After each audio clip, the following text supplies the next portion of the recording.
नमः श्रीवरदमानाय नित्यदुर्गकल्याणिने सालोकानां यद्विद्याधर्मणाय की जय जय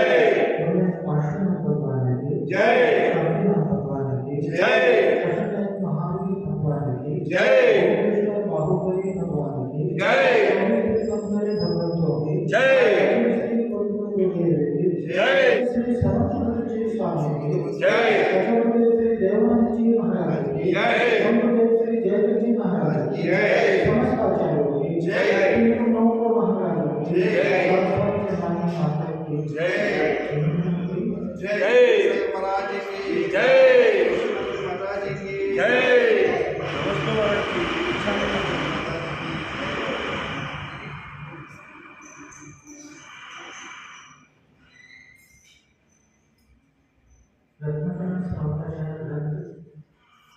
और उसके रचयिता आचार्य श्री समर्थ भक्त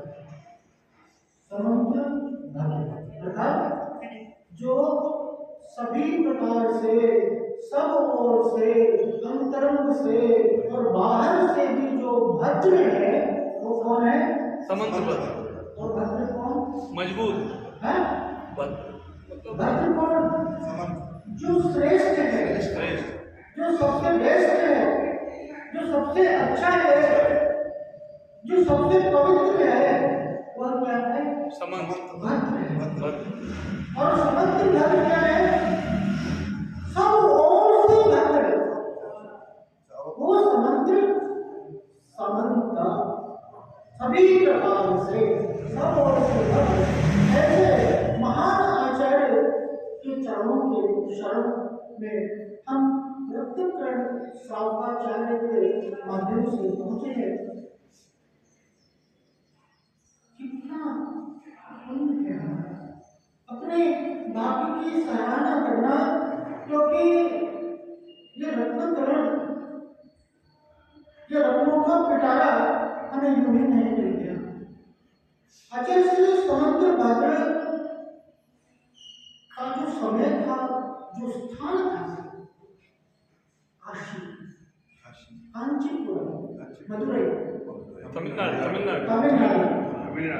और उन्हीं के समय में शंकराचार्य हुआ। और शंकराचार्य का सभी को मालूम है उसने क्या किया। हमने हमारे जो ग्रंथ है उसकी होली जलाई। 6-6 महीने तक हमारे ग्रंथ जलते रहते। हमारे ग्रंथों ने प्राकृतिक और ऐसे आतताइयों की आपदा को भी झेला है। और इसके बावजूद हमें जो ग्रंथ उपलब्ध हो गया, ताड़पत्र के ग्रंथ थे सब जला दिए गए।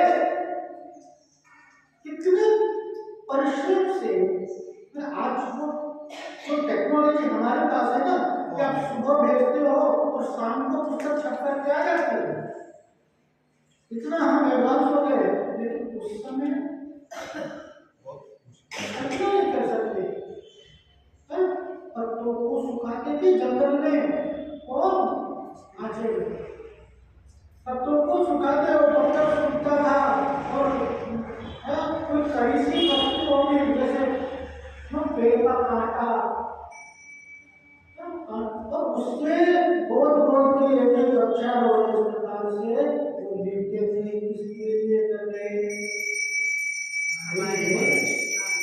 उन्होंने पूरी धर्म को अधिकार शुद्धोपयोग के लिए किया था, और शुद्धोपयोग को छोड़ करके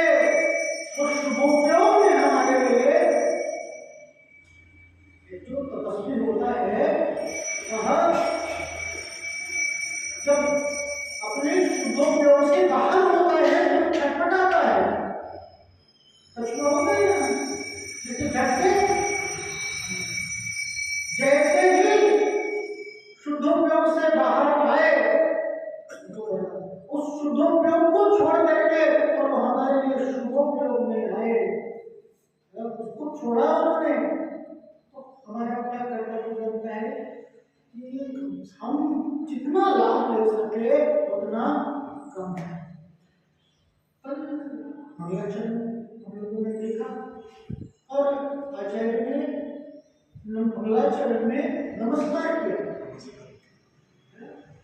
और नमस्कार किया, उससे हमें क्या होता है कि इस बात का इशारा मिलता है, इस बात का संकेत मिलता है, इस बात की निश्चितता होती है कि हमारा नमस्कार कहाँ हो।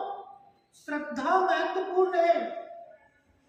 आपकी श्रद्धा की दिशा जिस ओर होगी आपके जीवन की दशा हो। श्रद्धा किस ओर जा रही है? अगर श्रद्धा की दिशा गलत है, श्रद्धा का स्थान गलत है, तो सब कुछ गलत, कुछ भी सही नहीं हो रहा। आप बहुत बड़े बुलावे में हो और इस बुलावे को दूर करने मंगलाचरण में दूर कर दिया। नमः श्री वर्धमानाय निर्धूत कलिलाभ। निर्धूत कलिलाभ ने सबसे पहला शर्त क्या रख दिया कि जिन्होंने कर्मों को नष्ट कर दिया है, और कर्मों को नष्ट करने का मतलब सारे दोष दूर, जो निर्दोष हो गए, जो वीतरागी हो गए।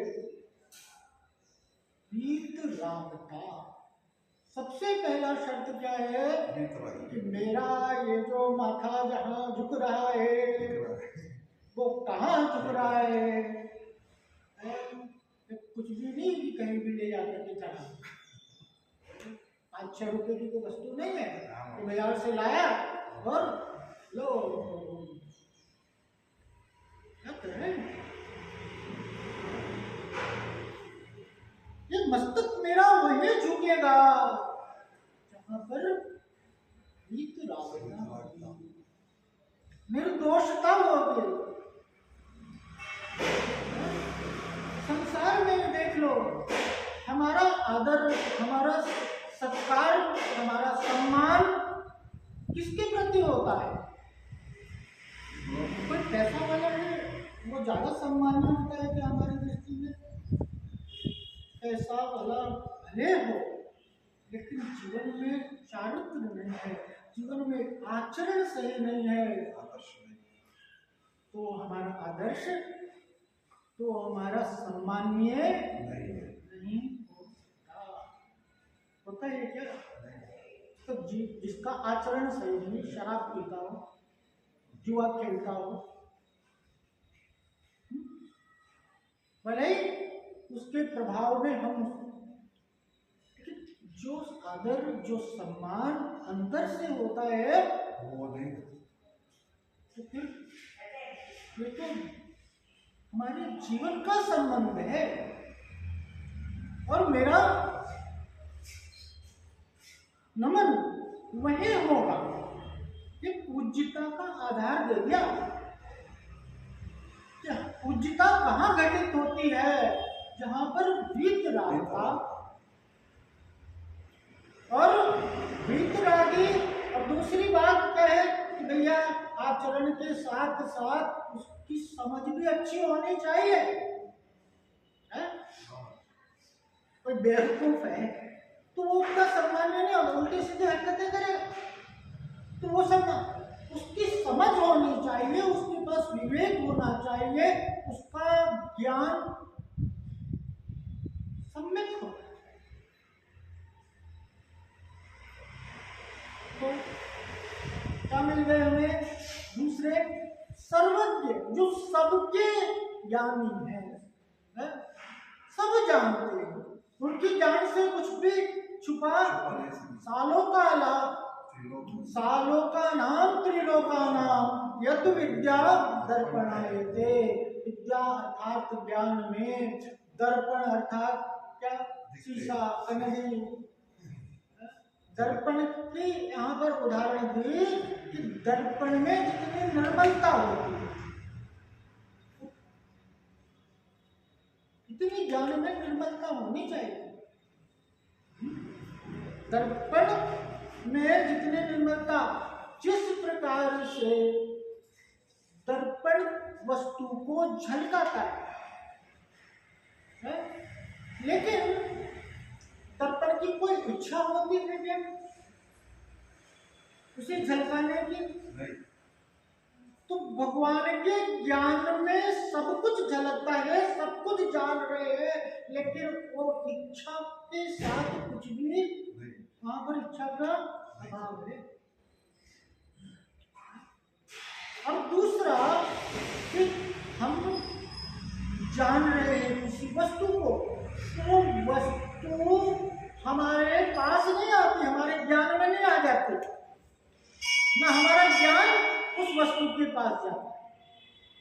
दर्पण से समझना कि दर्पण के सामने कुछ वस्तु दिख रही है, तो वो वस्तु दिख जरूर नहीं है, लेकिन दर्पण जा रहा है क्या उसे दर्शाने के लिए, और वो वस्तु आ गई क्या? एक व्यक्ति बाजार में दर्पण खरीदने के लिए गया, तो दर्पण बड़ा सुंदर दिख रहा था, और उसके अंदर सोने चांदी कुछ जेवरात भी झलक रहे थे, सब कुछ झलक रहे थे, अच्छी अच्छी चीजें झलक रही थी। उसकी दुकान के और भी बहुत सारे आइटम थे, तो वो भी झलक रहे थे। तो बोला दर्पण दे दो। और दर्पण जब घर में आया तो घर में खुद का चेहरा दिख रहा है, वो है ही नहीं। बोले ये तो सामान भी तो ना जो दिख रहा था, इसमें जो था वो तो दिखी है ही नहीं। तो दर्पण में थोड़ी सामान चला आएगा। टीवी में कोई व्यक्ति दिखाई देता है तो वो टीवी में घुस तो दिया, उसका प्रतिबिंब है, उसकी झलक है। उसी प्रकार से भगवान का ज्ञान है कि वहां का कोई भी वस्तु न जाती है न ज्ञान जाता है। यही हमारे ज्ञान और भगवान के ज्ञान में समानता है। और दूसरा क्या है कि राग दोष नहीं। भगवान के ज्ञान में कोई राग द्वेष नहीं। एक मॉल में चले गए हो आप, मॉल होता है ना जहाँ पे बहुत प्रकार के दुकान, कपड़ा भी मिल रहा है और खाने पीने की वस्तु भी मिल रही है, सारे जितने सामान चाहिए वो पूरी मॉल है, कोई तरह का बाजार ही समझ लो। अब वहां पर गए तो आपकी इच्छा क्या होती है? दिख रहा है ना आपको सारी दुकान मालूम है, ये इसकी दुकान है, ये इसकी दुकान है, क्या ये भी ले लो, वो भी ले लो, ये अच्छा है, ये बुरा है, ये महंगा है, ये सस्ता है। ये जो भेद हो रहा है अच्छे बुरे का, इष्ट अनिष्ट का, ये भगवान के ज्ञान में, ये केवल ज्ञान में नहीं होता। और दूसरा कि क्रमिक नहीं है भाई, 10-12 चीजें है ना रखी हुई, तो ज्ञान में एक एक करके नहीं झलकता। हाँ, सब एक साथ त्रिकाल, भूत भविष्य वर्तमान गुण पर्याय सहित सारों का नाम, लोकालोक के सभी पदार्थ दर्पण के समान भगवान के ज्ञान में झलक रहे हैं। तो सर्वज्ञता हो गई, इसीलिए सबके जाता। तो सबसे पहली विशेषता क्या है? सबसे पहला शर्त क्या है? वीतरागता।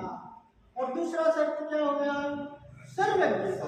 ये दो चीजें संतुष्टि कर लेना पहले, ये दो बातें देख लेना।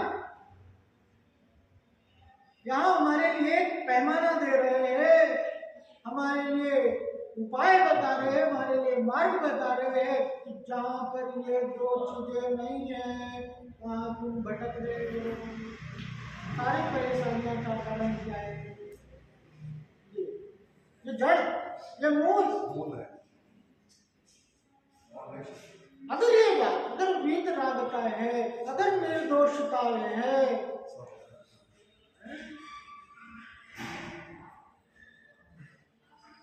और दूसरा ये दो शर्तें हो तब जाकर के यहाँ पर पूज्यता घटित होती है। दूसरी बात कि वो सर्वज्ञ भगवान के द्वारा कहा गया धर्म बात किसकी आती है? देव की हो गई। अब धर्म कैसा हो कि धर्म बहुत दुर्लभ है। सबसे पहले तो हमारे लिए ये मनुष्य भाव दुर्लभ। ज्यादा नहीं बोलूंगा, तो जितने प्रवचनकार आए हैं आपके सामने, उन्होंने मनुष्य भाव के बारे में बहुत समझाया। कितनी दुर्लभता से हमने इस मनुष्य भाव को पाया है। दुर्लभ नहीं जो चिंतामणि, चिंतामणि रत्न मिल जाए वो एक बार तो सुलभ है, लेकिन ये मनुष्य भाव, उससे भी एक इंद्रिय से दो इंद्रिय में आना, दो इंद्रिय से तीन इंद्रिय में आना, तीन इंद्रिय से चार इंद्रिय में आना, चार इंद्रिय से फिर पांच इंद्रिय, पांच इंद्रिय में भी संगीत पंच इंद्रिय। मनुष्य मिल गया, मनुष्य जन्म मिल गया, इतना भी पर्याप्त नहीं है।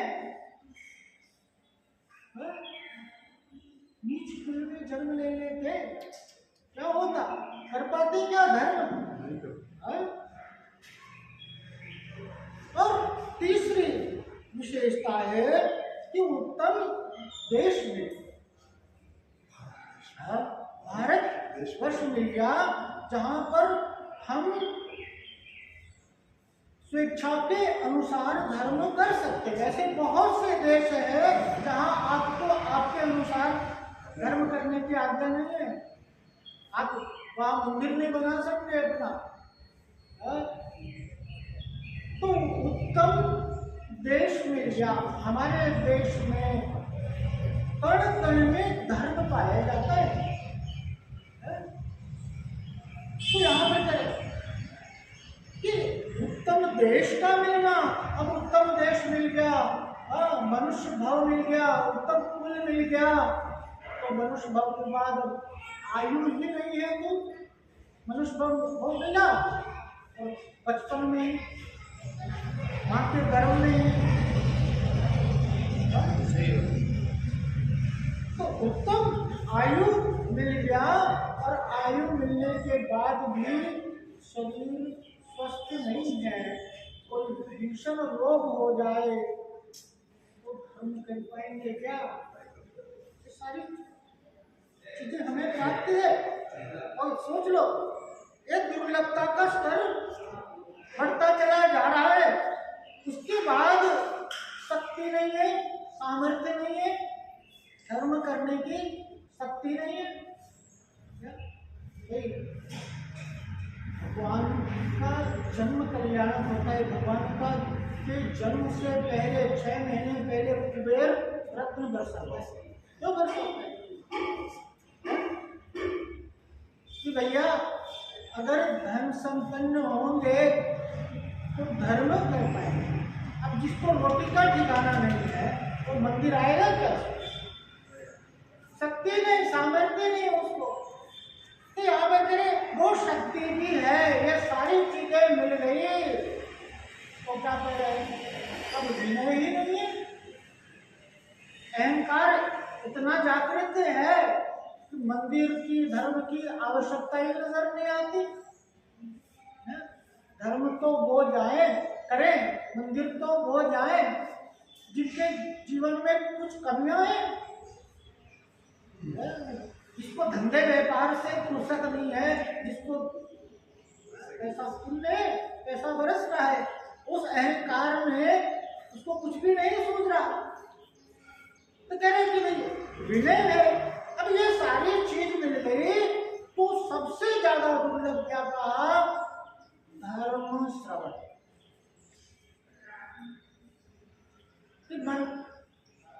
देखो आप यहाँ बैठे हो, इस बात समझो कि आप अमृत का पान कर रहे हो। वो अमृत नहीं जो देव पीते हैं, वो अमृत जो देव पीते हैं वो तो इस संसार में भटकते रहते हैं, वो भी अमृत पीने वाले। ये जो अमृत है वो अनंत काल के दुखों का अंत करने वाला है। अरे जो जन्म ही नहीं लेगा वो मरेगा। अमृत्यु इसे कहते हैं जो जन्म मरण का निवारण कर दे। तो ऐसे दुर्लभ धर्म श्रवण का अवसर हमें प्राप्त हुआ है और हम यहाँ पर उपस्थित हो गए, ये महादुर्लभ। अब धर्म श्रवण भी हो रहा है तो हम धर्म के नाम पर क्या सुन रहे हैं? ये महत्वपूर्ण कि भाई धर्म क्या है, धर्म के बहाने से हमें क्या परोसा जा रहा है कि किसी जीव को मारो धर्म है, किसी जीव की हिंसा को बलि दे दो, ले जा करके वो चिलम ले लो तो चिलम पियो, चिलम में धर्म है। हमारे जो कुछ है वो चिलम है, इसमें धर्म है। किसी ने खूब खाने पीने में धर्म मान लिया, कोई खूब नाच गान संगीत कर रहे हैं वो धर्म है। मैंने धर्म के नाम पर जाने क्या क्या हो रहा है। और आज तो और भी दशा विचित्र है कि जिसको देखो वो आपको धर्म सुनाने को तैयार है। सारे सब्जेक्ट की जानकारी हर किसी को नहीं होगी, कोई अपने अपने सब्जेक्ट में पारंगत है, लेकिन धर्म एक ऐसा सब्जेक्ट है सब पारंगत। किसी से पूछ लो, सबके अपने अपने दृष्टिकोण है, ऐसे करो ऐसे नहीं करो ऐसा करो, सब समझाने को तैयार है। लेकिन क्या है, हम तो वहां पहुंचे हैं जहां पर कोई शंका कोई संदेह है ही नहीं। और उनका क्या कहना है धर्म के संबंध में, आइए दूसरी गाथा में आचार्य श्री कहते हैं, सभी उच्चारण करेंगे। देश्यामि देश्यामि समीचीनम समीचीनम देश्यामि देश्यामि समीचीनम समीचीनम धर्मं धर्मं कर्मनिभरणं कर्मवर्ण्यं कर्मनिभरणं कर्मनिभरणं संसार दुःखता सत्त्वानां संसार दुःखता सत्त्वानां यो धरत उत्तमे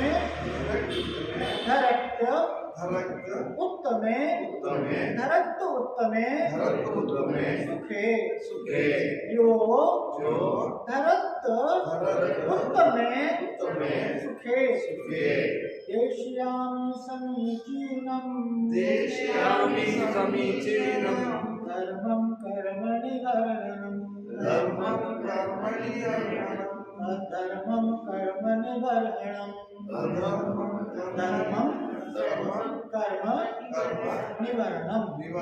डरना नहीं, गलत हो जाए तो कोई बात नहीं, आप पुस्तक व्यवस्था कर लेना और पुस्तक में एक एक अक्षर देख करके उच्चारण को सुधार लेना।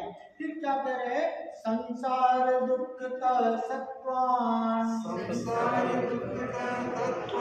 यो धरत उत्तमे सुखे यो धरत उत्तमे सुखे। ठीक है, अब क्या कहा, देश्यामि, देश्यामि माने देशना करूंगा, उपदेश दूंगा। यहाँ पर आचार्य प्रतिज्ञा कर रहे हैं, हमारे से कह रहे हैं मैं कहूंगा, क्या करूंगा, क्या उपदेश दूंगा, समीचीनम धर्मम, समीचीन धर्म का उपदेश दूंगा। समीचीन धर्म, धर्म तो बात समझ में आ गई, लेकिन ये समीचीन क्या है? समीचीन यानी सम्यक, समीचीन यानी वास्तविक, समीचीन यानी यथार्थ, समीचीन माने असली, समीचीन यानी सबसे अच्छा। और समीचीन धर्म जो वास्तविक है, जो सच्चा है, जो सबसे अच्छा है, वह धर्म कहूंगा। और वो धर्म कैसा है, कर्मनिभरणं, कर्मों का नाश करना। अब यहाँ देखना कि मैं धर्म कर रहा हूं, इस बात का आभास कैसे हो, इस बात की पुष्टि कैसे हो? तो सबसे पहला तो जहां पर कर्म का नाश हो रहा है वही धर्म है। अब ये बात कर्म का नाश है? कर्म का नाश, पैसे का नाश तो मैंने सुना था, ये कर्म का नाश कैसे करते हैं? कर्म का नाश कैसे करते हैं? इस शरीर का नाश हो गया, इस हमारा तो सब नाश हो गया, ये तो सब नाश हो गया। ये कर्म नाश, ये कर्म क्या है? जैन दर्शन है, और जैन दर्शन क्या कर्म सिद्धांत प्रधान है। अब कर्म सिद्धांत क्या कहता है कि मेरे जीवन में जो कुछ भी होता है वो कोई और नहीं करता, कि कोई सुखी कर दे तुम्हें, कोई दुखी कर दे, कोई भी तुम्हें सुखी नहीं कर सकता, कोई भी तुम्हारे अच्छे बुरे का कारण नहीं हो सकता। अपने अच्छे बुरे का, अपने सुख दुख का कारण हम स्वयं हैं। और हर पल दुख का कारण क्या है? ये कर्म, ये कर्म। आगे जाकर के क्या कहा? संसार दुख का सत्वान, संसार दुख से जो छुड़ा दे। तो संसार में जो है वह निश्चित रूप से मान के चलो दुखी है। यह संसार सुख का कोई नजर नहीं आता। संसार में कोई भी एक ऐसा जीव कहीं का भी फल नहीं खाता, कोई भी संसार में सुखी कह रहे हैं कि संसार में दुख है, और दुख का कारण क्या है? पहले अपन ने भगवान को पूजा ना, और वो भगवान क्यों हो गए?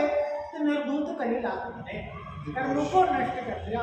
फिर हाँ, धर्म का संबंध है, भगवान का संबंध है, और वो धर्म वही है जहाँ पर कर्म का नाश हो रहा है।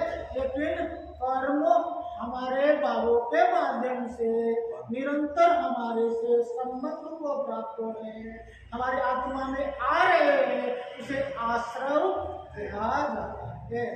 निरंतर कर्म आ रहे हैं हमारे भावों के माध्यम से, आत्मा में आ रहे हैं, वो कर्मों का आना हो रहा है, आना हो रहा है, आने का कारण आप दे रहे हो। बिना कारण कोई कार्य नहीं होता, और वो कारण क्या है? ये राग द्वेष हो रहे हैं, ये विकारी भाव, और ये भाव अपने हो रहे हैं, अच्छे बुरे भाव हो रहे हैं। इससे क्या हो रहे हैं? कर्म आ रहे हैं, आश्रम हो रहा है, तो क्या होगा? बंद होगा।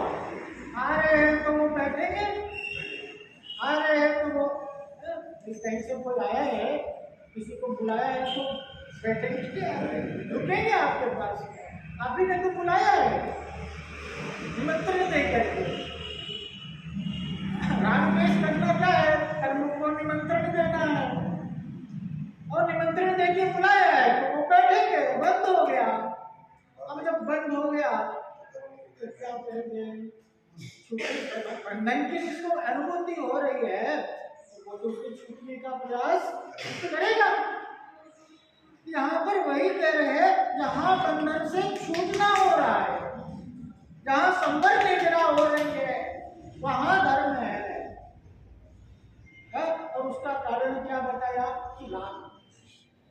आप मंदिर आ रहे हो, मैं कितनी मुश्किल से रोज आ रहे हैं, नहीं आ रहे, सारा काम और भी बहुत सारे काम करेंगे, उपवास करने में, रात को भोजन नहीं करता, मैं रोज तीर्थ यात्रा आदि के लिए लालायित रहता हूँ, जाता हूँ, मैं बहुत प्रवचन सुनता हूँ, मैं महाराज जी की बहुत सेवा करता हूँ, बहुत से जो धर्म के नाम पर सब धर्म है, लेकिन उसके पीछे का आधार क्या है? मैं धर्म कर रहे हो, सारे काम हो रहे, लेकिन राग द्वेष अगर हो रहा है, अपने अहंकार की पुष्टि हो रही है, वहां पर झगड़ा फसाद, मंदिर में झगड़ा फसाद हो रहा है, इसको उसको टोका टोपी कर रहे हो, भाई ऐसा नहीं करो, ऐसा नहीं करो, क्या हो रहा है? ये धर्म नहीं हो रहा। और यही कारण है कि आज का युवा वर्ग, आज के नए लोग धर्म के प्रति आकर्षित नहीं होते, क्योंकि जो धर्म करके जाते हुए देखे जाते हैं वो, अरे एक बच्चा होता है ना, उसको खिलौना लाकर के दो तो 4-5 घंटे वो चलाता है, 5 घंटे में उस बराबर होना, पुर्जे पुर्जे उसके अलग होना निश्चित है।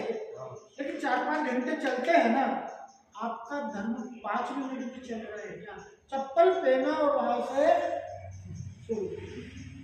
यहाँ से अब जो व्यक्ति धर्म करके आया है, जिसको धर्मात्मा समझा जाता है, वो अगर अपने क्षेत्र में कषाय करता हुआ नजर आएगा तो लोग उसे वो धर्म लोग उससे प्रभावित होंगे क्या? कोई तुम क्या, अरे ऐसा धर्म तो, लेकिन और अपनी यहाँ तो अपनी बात हो कि मैं जो कर रहा हूँ वो वास्तविक है कि नहीं, वो सच्चा है कि नहीं, मैं कहीं भ्रमित तो नहीं हो रहा हूँ, धर्म के नाम पर मेरा भ्रम तो नहीं चल रहा है, राग द्वेष हो रहा है। अगर कषाय है तो वह धर्म नहीं है, क्योंकि क्या कहते कर्म का नाश करने वाला हो, कर्म का अंत करने वाला है, वो कर्म का अभाव करने वाला हो, वह धर्म है। और वो धर्म कैसा है? संसार दुख का सत्वान, संसार दुख से छुड़ाकर यो धरत उत्तम सुखे, जो हमें उत्तम सुख में बिठा दे, उत्तम सुख की प्राप्ति करा दे, वह पहले तो सबसे पहला क्या कहा कि दुखों से रक्षा कर, दुखों का निवारण कर। अब दुखों का निवारण तो वही करेगा जिसको दुख की अनुभूति होगी।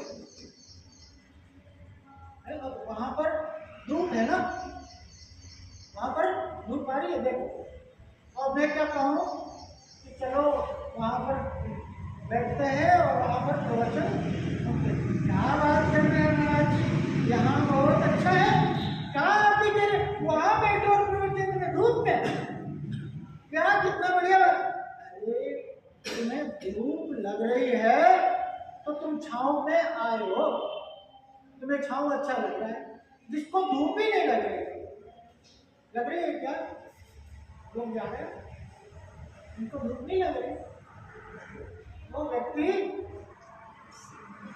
50 किलो का 40 किलो का वजन सर में लेकर के ऐसे जा, उसको धूप नहीं लग रही, लगी नहीं रही। अगर धूप लग रही होगा तो नहीं, जिसको संसार में दुख की अनुभूति होगी वही तो संसार से छूटने का प्रयास करेगा। वह जो धर्म, पहले तो संसार में दुख की अनुभूति होना चाहिए, तो वो सच्चे धर्म की ओर बढ़ेगा, वो धर्म के प्रति सजग रहेगा कि भैया मेरे को दुखों से छूटना है, और जिसने दुख को ही सुख मान लिया, बिल्कुल देखिए ना, यहाँ तो वास्तविक धर्म की बात हो रही है, यहाँ तो सच्चे धर्म की बात हो रही है। और वो संसार दुख का सत्वान, सत्वान अर्थात सभी जीवों को, सभी जीवों को, हमको, आपको, सबको सत्वान,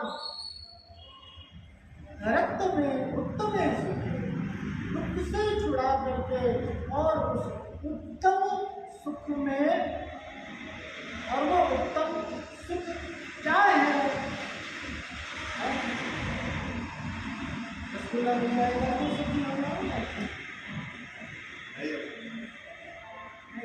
बैंक बैलेंस हे भगवान ऐसा कर दे कि आता ही रहे, ऐसा है सेकंडों में, 1 सेकंड में बिलियंस डॉलर अकाउंट में आ रहे हैं, उनको कुछ करने की जरूरत नहीं है, उनको तो समझ में नहीं आ रहा है कि इसको खर्च कैसे, उनकी आफत क्या हो गई है कि इसको कहाँ लगा, मेरे पास क्या हो रहेगा, इसको उसको शांति नहीं मिल रही है,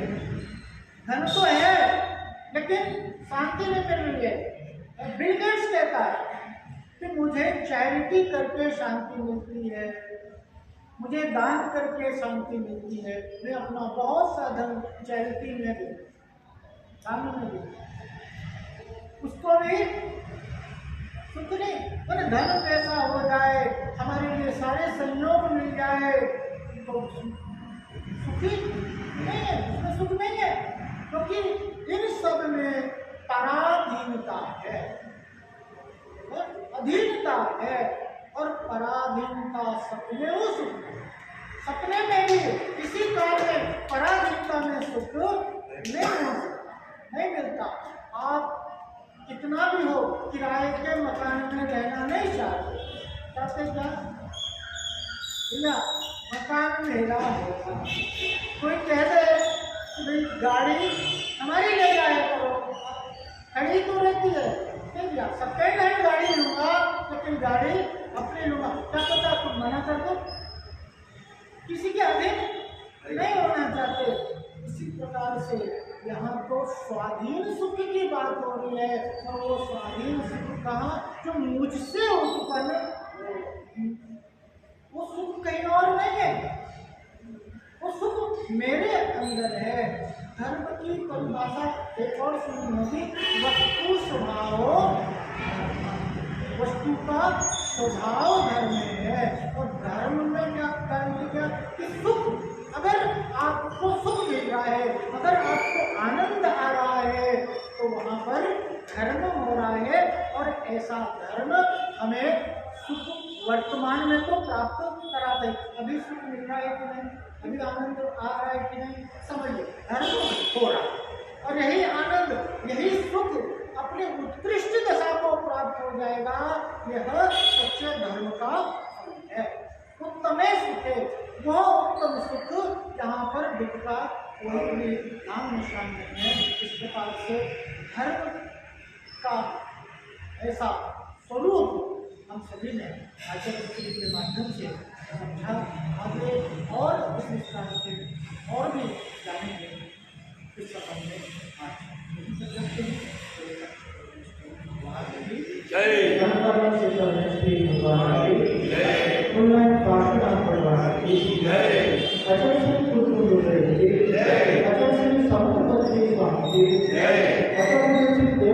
महाराज